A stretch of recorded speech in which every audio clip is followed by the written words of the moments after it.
orang-orang berlayar itu kan mereka orang-orang perahu berlayar, membawa beli senjata di Surabaya, bawanya ke sini. Bawa ke sini langsung ketemulah mengambil membawa senjata untuk melakukan perlawanan, habis dijadikan persahabatan, menjadi satu kesatuan kekeluargaan. Dan menurut cerita bahwa kekeluargaan bukan secara lisan, minum darah antara satu dengan yang satu. Tahun 92 itu kan ada gempa bencana, masjid ini sudah tidak ada lagi. Dulu masjid ini kan berbentuk kayak rumah panggung, pakai tiang-tiang semua, tapi bentuknya seperti masjid ya. Jadi begitu habis gempa, masjid ini dapat bantuan dari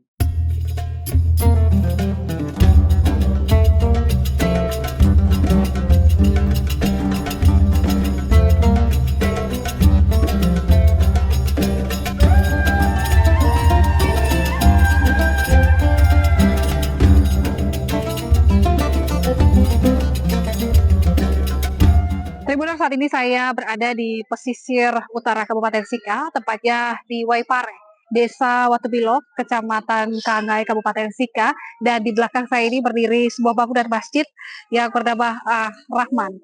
Dan Tribuners, masjid di belakang ini memiliki sejarah yang panjang. Juga ada keterkaitannya dengan masuknya agama Islam di Kabupaten Sika. Dan nanti kita akan melihat sejarah di balik masjid ini, maupun juga nanti cerita dari para tetua atau masyarakat umat muslim yang tinggal di sekitar Masjid Ar-Rahman terkait dengan sejarah masjid maupun juga sejarah masuknya agama Islam di Kabupaten Sika. Simak liputan kita berikut ini.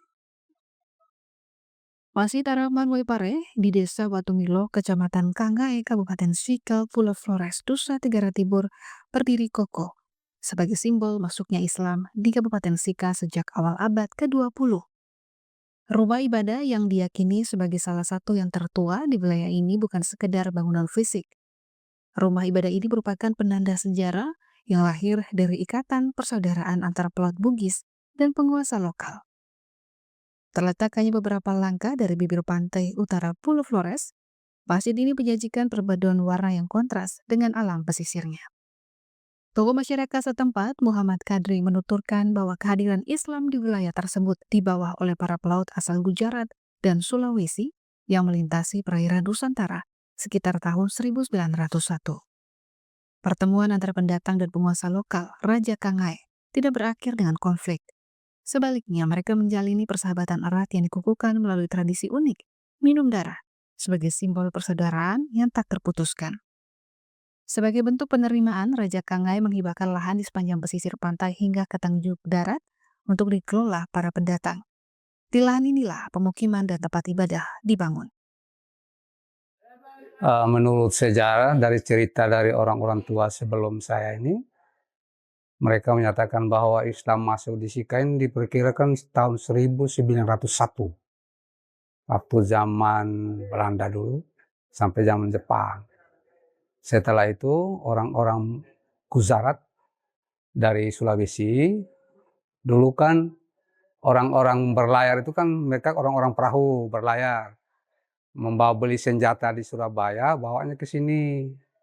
Bawa ke sini langsung ketemulah Raja Nair, Ratu Nair, Raja Kerajaan Kangai yang tempatnya di sana. Ada rumah raja di situ. Lalu mereka berlabuh di sini mengambil membawa senjata untuk melakukan perlawanan, habis dijadikan persahabatan, menjadi satu kesatuan kekeluargaan.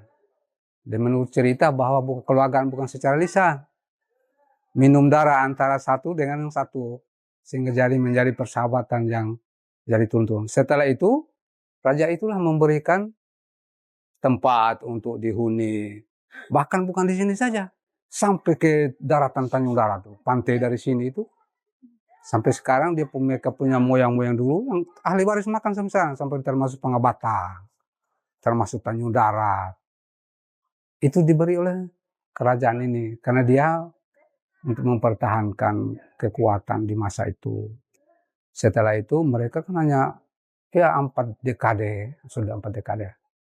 Sampai sekarang dulu dikasih hibah tanah ini untuk membangun rumah ibadah zaman itu. Bangun rumah darurat dulu. Sewaktu kami saya dulu 83, 82 ke sini masih bangunan masih lama itu. Direnovasi itu setelah gempa itu baru direnovasi sebagaimana rupa kita lihat ini. Masa itu terdarurat. Nah, setelah dari generasi ke generasi, setelah mereka kan datangnya tidak sebegitu banyak. Setelah itu dia orang-orang dari atas, yaitu orang-orang dari gunung, dipekerjakan di sini. Karena mereka sudah punya lahan kelapa sampai ke Tanjung Darat, sampai ke pulau ini, pulau besar ini juga.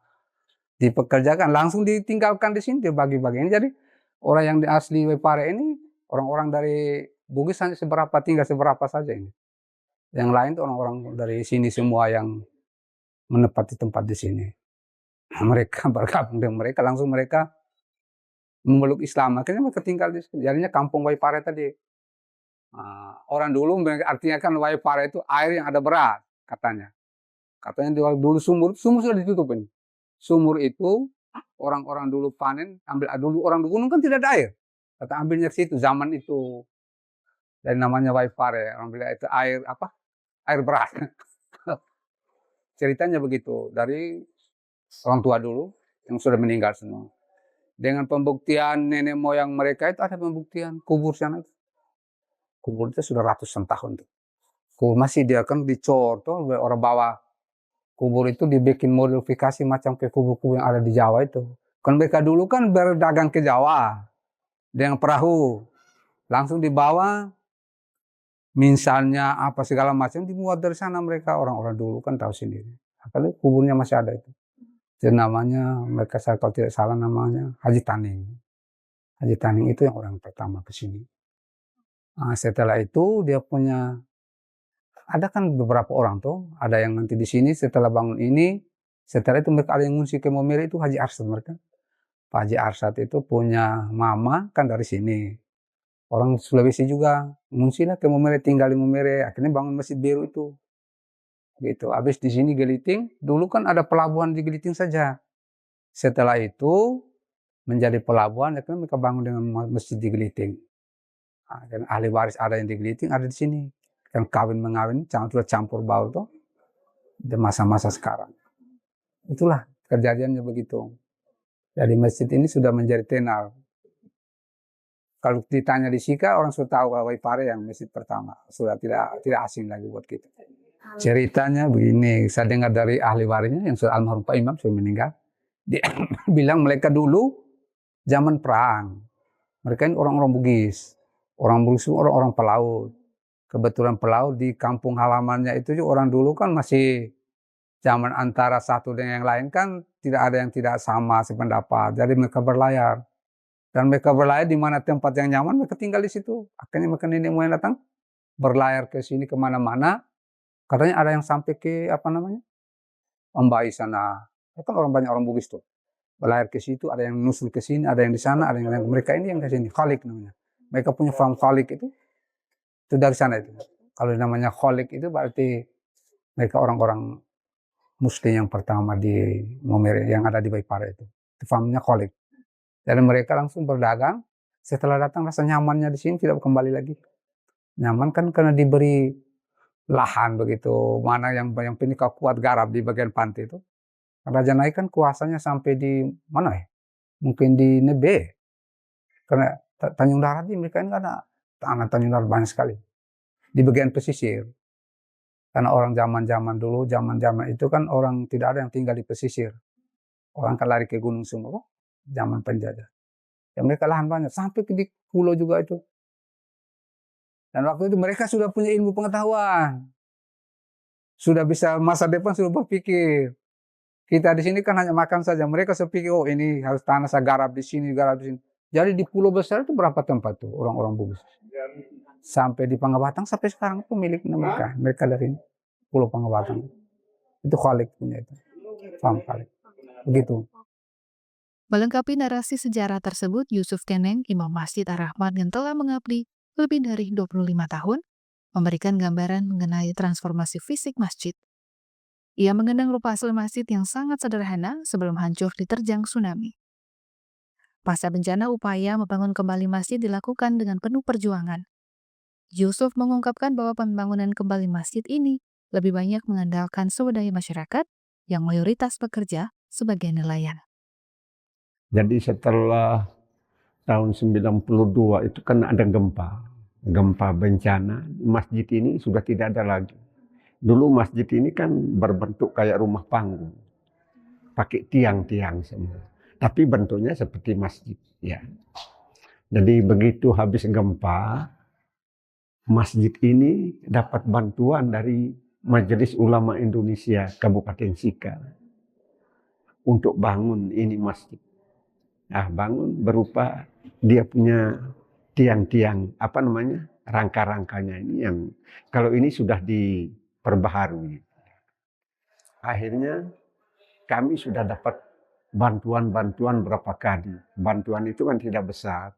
Ada yang 25 juta, ada yang 15 juta. Itu kan kami bangun untuk rehab. Kami punya masjid ini. Jendelanya, pokoknya yang sebagaimana adik lihat sekarang ini. Yang terakhir ada donatur, orang yang ada uang. Maksudnya orang pengusaha. Kasih kami bantuan, tidak tahu uangnya berapa. Dia sendiri yang tangani ini. Dia punya kerja pelafonnya, semua sampai di luar. Uangnya kami tidak bisa sebut karena dia sendiri yang langsung tangani. Kalau kondisi ibadahnya biasa-biasa saja. Hanya kondisi masjidnya itu seperti yang saya bilang tadi itu. Masjidnya kayak rumah panggung begitu, pakai tiang-tiang semua dengan dinding-dinding. Begitu gempa, hancur. Nah, begitu. Akhirnya setelah gempa baru mulai bangun pelan-pelan ini, Mas. Terminal Masjid Ar-Rahman yang berada di Waipare, di Desa Watubilo, Kecamatan Kangae, Kabupaten Sika, Nusa Tenggara Timur, berdasarkan sejarah, merupakan masjid pertama yang ada di Kabupaten Sika dan juga menjadi titik masuk sejarah Islam masuk ke Kabupaten Sika. Masjid tertua ini juga pernah runtuh pada tahun 1992 ketika gempa dan tsunami menerjang Pulau Flores atau Kabupaten Sika. Kemudian masjid ini dibangun kembali hingga kokoh berdiri saat ini. Saat ini masjid ini juga menjadi tempat ibadah masyarakat di sekitar dan memiliki nilai sejarah dan harapannya bahwa masjid ini terus menjadi tempat yang ramah dan juga mewariskan cerita di balik berdirinya masjid tertua di Kabupaten Sika. Download Tribun X sekarang, menghadirkan lokal menjadi Indonesia.